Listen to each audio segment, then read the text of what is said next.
everyone. My name is Ashima. I'm from Telstra. As of 1st of October, my role now is Principal Networks and IT. Please bear with me while I speak this. And this role is different from what I had when I was invited to speak at this event. And this is because most of you know that we at Telstra are going through a digital transformation. And this is the impact of so many changes that are going around. Well, as we lead into this conversation, one thing that has not changed for us is our vision. Right? Through this entire change process, we have come to believe and we have come to understand the fact that one thing that's constant is change. But one thing that's not changed is our vision. Our vision to be a world-class technology company that empowers people to connect. And for us to do that, we must constantly innovate. Why do we need to innovate? Well, the market forces are disrupting us. Our customers want more. The market wants more. There is appetite for more, and that's what we need to do, just to stay ahead of the competition. Before I go any further, disclaimer. Everything that you see in the slides that are to follow are my experiences, my personal opinion. And you will know why. DevOps. Well, that's the topic of my conversation today, and that's what the world is talking about. Well, DevOps is the key thing. You talk to any telco, any large corporation, they're all talking about DevOps teams, the dev and the ops coming together, and the efficiencies that it brings. Well, let me take you back to my point around innovation. While we continue to innovate, some of the basic things that we can do to become a more responsive workforce are around the processes that we have internally. And just like any other large corporation, we at Telstra do have waterfall processes, 6, 9, 12 months of planning and large release cycles. Well, can we move away from those cycles, become more agile in our approach, become more lean in the way that we think, become more customer-focused? Think about building an MVP, well, deliver it, and continuously iterate upon it with customer feedback. Can we get there? Well, moving on from there into DevOps, invest in DevOps. Not just bring your dev and the ops teams together, give them shared accountabilities, but also automate, invest in automation, build CI/CD pipelines, test automation, infrastructure automation, so on and so forth. And that's what we have been doing here at Telstra today. So, well, you see all the leaders talk about DevOps here. This is one of the teams, rather than I would not say one, we had about 5 teams that we picked up when we got into the DevOps incubation mode. This was about a year and a half ago. We said, all right, let's pick 5 teams. Let's bring the dev and the ops together. Let's infuse them with some experts. Let's build automation and see what happens. What you see on the top row is the baseline. This is where they started. This is where most of the team started.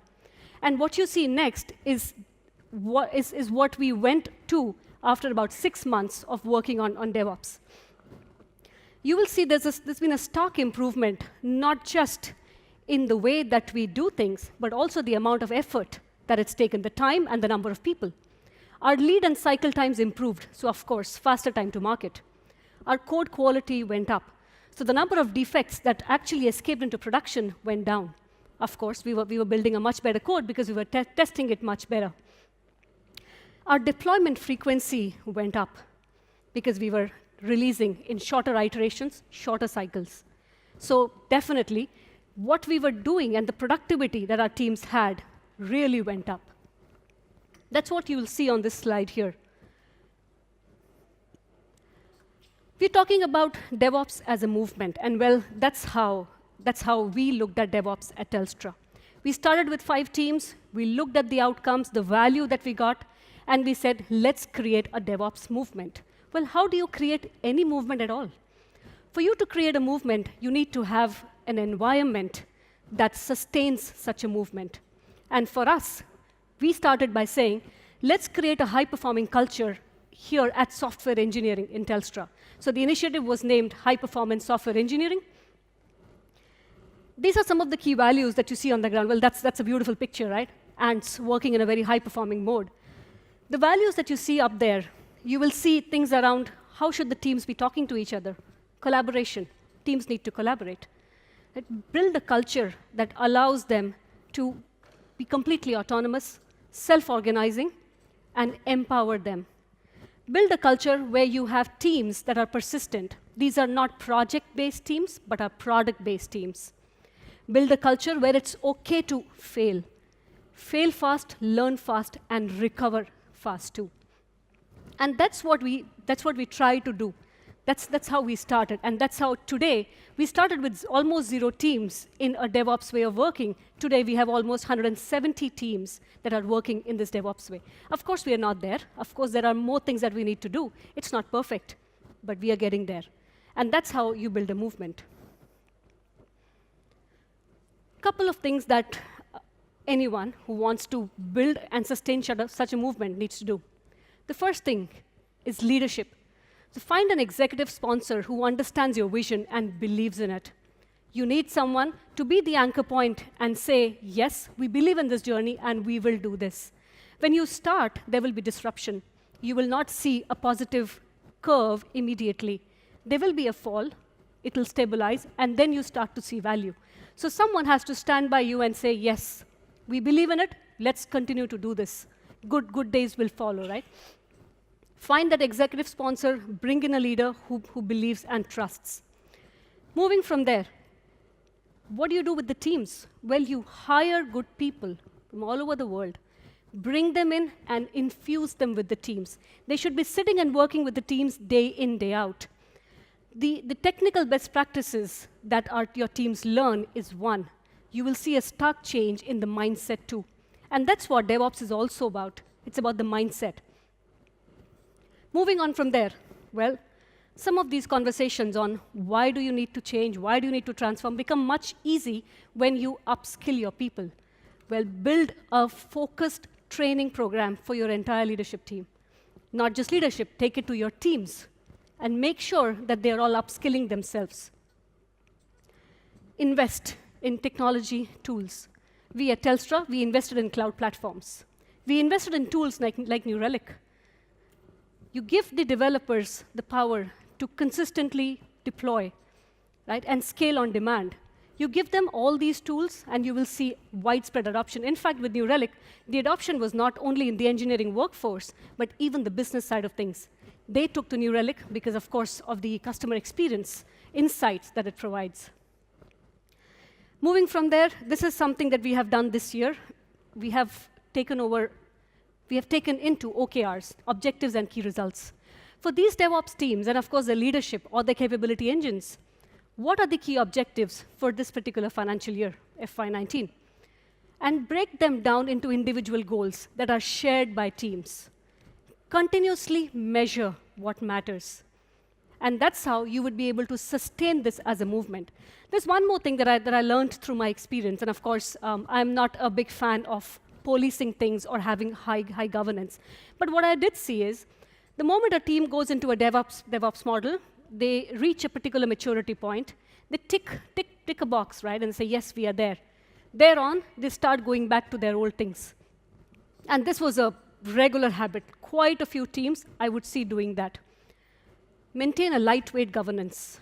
We have a tool that maintains this governance around teams. It does flag off by saying, hey, team, you were at this level of maturity because of these 10 things. You've switched off 5 out of 10. What's going on? You are in amber, you're in red. Maintain that lightweight governance so you know that your teams need help, or they don't believe in it, or they just did it because they had to. So that's quite important too. While you go through such a journey, these are the kind of people that you see. First kinds, innovators. You give them one thing, they will tell you 2 more, because they are always 2 steps ahead of what you think. They are always at the bleeding edge of technology. Keep these people close. Make them your best friends, because they will tell you what you need to do. They will challenge you to deliver at each and every point in time. There are early adopters. They want to take the plunge. They will be your evangelists. Make sure you promote them. Make sure you celebrate their wins. You showcase their learnings. Again, these are the people who will rally the rest of the organization for you. Some of them will wait. They will wait and watch. They want to literally get into it, ease into it. They will not make the immediate move. And that's where learning, upskilling, discussions with them, social learning programs. We at Telstra have regular unconferences. This is a day, one complete day of conference-like event, but not so much of a conference. That's why it's called an unconference, because everyone comes in, people get to vote on what they want to hear about, what are the problems that they have been facing, and then we kind of break them up into groups. So it's an entire day of learning, hands-on workshops, discussing and having the hard conversations if required. Have more of these sessions, brown bag sessions, hackathons. That's where these people will come in. Well, showcase the good things that you have, and then they will come in. Well, there is that group.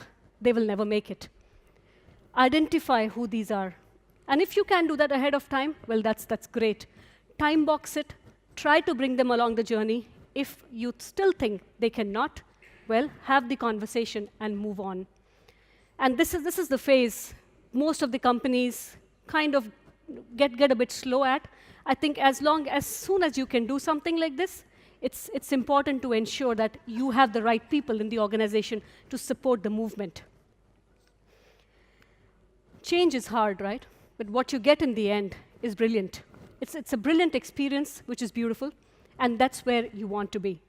So the only takeaway that I would share at the end of this conversation is, like I said when I started, the only thing that's constant is change. We just have to go through it. There's no easy way or better way to do it. It just has to be done. Either you do it to yourself, or it will be done to you. The choice is yours. Well, that's all I had. Thank you.